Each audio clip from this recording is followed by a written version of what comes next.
നമുക്കൊപ്പം advocate A Jaishankar telephone ലൈനിൽ ചേരുന്നുണ്ട്. ശ്രീ എ ജയശങ്കർ, ഇന്ന് കുറച്ചുകൂടി വിശദീകരിക്കുക മാത്രമല്ല, സംസ്ഥാന കോൺഗ്രസ് നേതൃത്വം മറുപടി പറയേണ്ട, പ്രതിരോധത്തിലാകേണ്ട ചില വിമർശനങ്ങൾ, പരാമർശങ്ങളുണ്ട്. അതിൽ ഏറ്റവും പ്രധാനം, സംസ്ഥാനത്ത് കോൺഗ്രസിന് ഒരു നേതാവിന്റെ അഭാവമുണ്ട്. അത് പാർട്ടി പ്രവർത്തകർക്ക് അഭിപ്രായമുണ്ട്, ഘടകകക്ഷികൾക്ക് അഭിപ്രായമുണ്ട് എന്നൊക്കെ കൃത്യമായി പറയുകയാണ്. നേതാവില്ല, പക്ഷേ ആ നേതാവാകാൻ ഞാനുണ്ട്, ഞാൻ തയ്യാറാണ് എന്ന സൂചനയും നൽകുന്നു. തീർച്ചയായിട്ടും അദ്ദേഹം കേരളത്തിലെ കോൺഗ്രസ് പാർട്ടിയെ നയിക്കണം, വരുന്ന നിയമസഭാ തെരഞ്ഞെടുപ്പിൽ എന്ന് ആഗ്രഹിക്കുന്ന ഒരു വിഭാഗം ആളുകളുണ്ട്.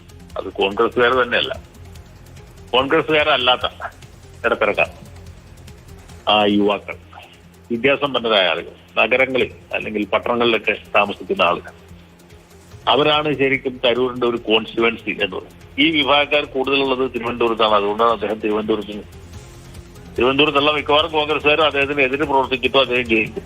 അദ്ദേഹം 2009 മുതൽക്ക് അവിടെ മത്സരിക്കുന്നുണ്ട്. 2024 വരെയുള്ള എല്ലാ തെരഞ്ഞെടുപ്പിലും അദ്ദേഹം ജയിക്കുകയും ചെയ്യും. ചിലപ്പോഴൊക്കെ ഭൂരിപക്ഷം കൂടി, ചിലപ്പോഴൊക്കെ ഭൂരിപക്ഷം കുറഞ്ഞു. പക്ഷെ എപ്പോഴും അദ്ദേഹത്തെ വിജയിപ്പിക്കുന്നത് കോൺഗ്രസ് പ്രവർത്തകരുടെ വോട്ടല്ല, അതിനേക്കാൾ കോൺഗ്രസ് അനുഭാവികളുടെ, പിന്നെ നേരത്തെ പറഞ്ഞ ഇടത്തരക്കാരുടെ, സർക്കാർ ഉദ്യോഗസ്ഥന്മാരുടെ, സർക്കാർ ഉദ്യോഗത്തിൽ നിന്ന് റിട്ടയർ ചെയ്തവരുടെ ഒക്കെ വോട്ടാണ്. തിരുവനന്തപുരം തീരപ്രദേശത്തുള്ള മത്സ്യത്തൊഴിലാളികൾ അടക്കമുള്ള വിഭാഗങ്ങളൊക്കെ അദ്ദേഹത്തെ പിന്തുണച്ചിട്ട് ഇല്ലെന്നല്ല പറഞ്ഞു. പക്ഷെ രാഷ്ട്രീയത്തിന് അതീതമായിട്ട് വോട്ട് പിടിക്കാൻ കഴിവുള്ള ഒരാളാണ് ശശി തരൂർ. അല്ലെങ്കിൽ ആ മണ്ഡലം പണ്ടേ BJP കൊണ്ടുപോകാൻ BJPക്കാരെ എല്ലാ അഭ്യാസങ്ങളും പയറ്റിയിട്ടും തിരുവനന്തപുരം ജയിക്കാൻ പറ്റാതെ പോകുന്നതിന്റെ കാരണം ശശി തരൂർ ഒരു മഹാമേരുവിനെ പോലെ അവിടെ നിൽക്കുന്നതാണ്. പക്ഷെ അതിന്റെ അർത്ഥം കേരളത്തിൽ മുഖ്യമന്ത്രിയാവാൻ ഏറ്റവും യോഗ്യനായിട്ടുള്ള ആൾ തരൂരാണെന്നുള്ളതല്ല. തരൂര് പാർട്ടിയെ നയിക്കുകയാണെങ്കിൽ പാർട്ടിക്ക് ചില ഗുണങ്ങളുണ്ട് എന്നുള്ളതാണ്. തരൂർ കേരള മുഖ്യമന്ത്രിയായാലും വലിയ പരാജയമാവും എന്ന് കരുതുന്ന ഒരാളാണ്. പക്ഷെ അദ്ദേഹത്തിൻ്റെതായ ഒരു ജനപ്രീതി ഉണ്ട്. അദ്ദേഹത്തിന് മാത്രം കിട്ടാവുന്ന കുറെ വോട്ടുകൾ അവിടെ ഉണ്ട്. തരൂരിന് വലിയ ജനപ്രീതി ഉണ്ടെന്നതിൽ സംശയമില്ല. പക്ഷെ അത് കേരളത്തിനുള്ള കണക്കിലേക്ക് എടുത്തു നോക്കുമ്പോൾ ആ തരത്തിൽ ജനപ്രീതി തരൂരിനുണ്ടോ എന്നുള്ളൊരു ചോദ്യമുണ്ട്. മറ്റൊന്ന്, ഈ പറയുന്ന പോലെ ഇവിടെ പാർട്ടിയെ, കോൺഗ്രസിനെ നന്നാക്കുക എന്നതിനപ്പുറത്തേക്ക് ഞാൻ നല്ലതാണ് എന്ന് പറയുകയാണല്ലോ തരൂർ ചെയ്യുകയും ചെയ്യുന്നത്. അതായത് ഈ കോൺഗ്രസിൽ സ്വാഭാവികമായിട്ട് ഈ മുഖ്യമന്ത്രി കസേരയ്ക്ക് വേണ്ടി ഉണ്ടാകുന്ന ഒരു വലിയ കസേര കളിയുണ്ട്. അതിന്റെ കൂടി ഭാഗമായിട്ട് കൂടി നമുക്ക് അങ്ങനെയും അല്ലേ ഇതിനെ കാണേണ്ടത്? അല്ല, ഇതിൽ രണ്ടു വശമുണ്ട്. ഞാൻ തരൂരിന്റെ ഒരു ആരാധകനോ ഭക്തനോ സ്തുതികാരനൊന്നും അല്ല. ഏതാനും വർഷങ്ങൾക്ക് മുമ്പ് ഇതേ ഇന്ത്യൻ എക്സ്പ്രസ് പത്രം നടത്തിയ ഒരു അഭിമുഖത്തിൽ ഞാൻ ഈ അഭിപ്രായം പറഞ്ഞു. തരൂരിന് പാർട്ടിയെ കുറച്ചുകൂടി ഫലപ്രദമായിട്ട് നയിക്കാൻ കഴിയും ഒരു പ്രത്യേക രീതിയിൽ.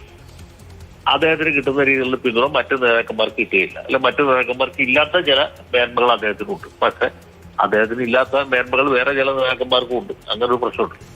ഈ VD സതീശൻ അല്ലെങ്കിൽ രമേശ് ചെന്നിത്തല, മറ്റു നേതാക്കന്മാരൊക്കെ ഇവിടെ എത്രയോ കൊല്ലമായിട്ട് പൊതുരംഗത്തുള്ളവരാണ്.